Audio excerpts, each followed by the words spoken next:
每一筆都係靈魂嘅撕裂，每一條線都係對生命嘅質問。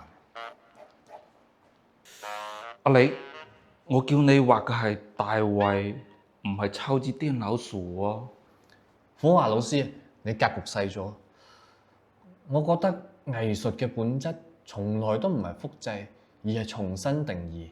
呢個唔係 Pikachu，係我心中對人類進化嘅終極形態嘅一種投射。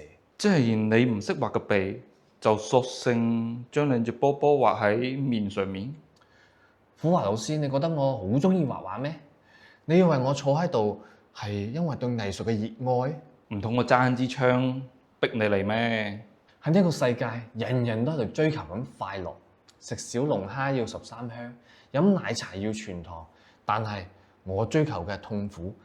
你知唔知道喺雲浮要喺度揾一份純粹嘅痛苦有幾咁難啊？雖然我聽唔明，但係我覺得你喺度講緊啲好勁嘅嘢。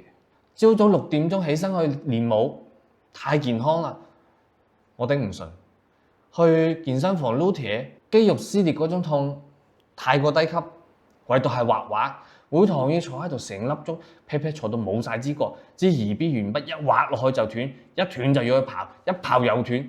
你仲要我去調嗰個咩高級灰？我調咗成個禮拜，佢除咗似水泥之外，一啲高級感都冇。所以你嚟我度畫畫係專程攞苦嚟辛？你真係要知道真相？你講啦，究竟係屋企嘅壓力，定係青春期嘅迷惘啊？係因為上個月我阿媽拎住張傳單翻嚟，佢同我講話：仔啊，暑假你有2個選擇，一係去對面街柳 Sir 嗰度學奧數，每日做50題微積分入門。咁我問啦，咁第二個呢？佢話去啟初成長中心呢度學畫畫。虎華哥，我嚟呢度確實係攞苦嚟辛。同奧數相比，我覺得畫畫簡直就係地獄隔離嗰間收費韓精啫。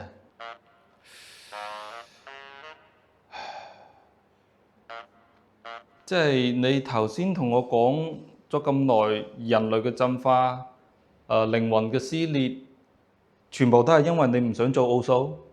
錯，唔係驚，係一種痛苦性價比嘅精明決策。藝術嘅本質就係喺一大堆嘅痛苦裏面去揀一樣冇咁痛苦嘅嘢，然後將佢包裝到好高級，呢個就叫做熱愛。你執埋啲畫嘅，早啲落課。虎華君，你趕我走，你咁樣就相當於喺度扼殺緊一個未來可能會為咗逃避奧數而成為畢加索嘅天才。你良心唔會痛嘅咩？我良心係唔會痛嘅，但係如果你聽日再將大衛畫成超級電腦鼠，我會令到你知道咩叫痛みを感じる。你睇，我冇講錯啦，呢種壓迫感，呢種恐懼感，就係我所追求嘅藝術嘅養分。我又執到啦。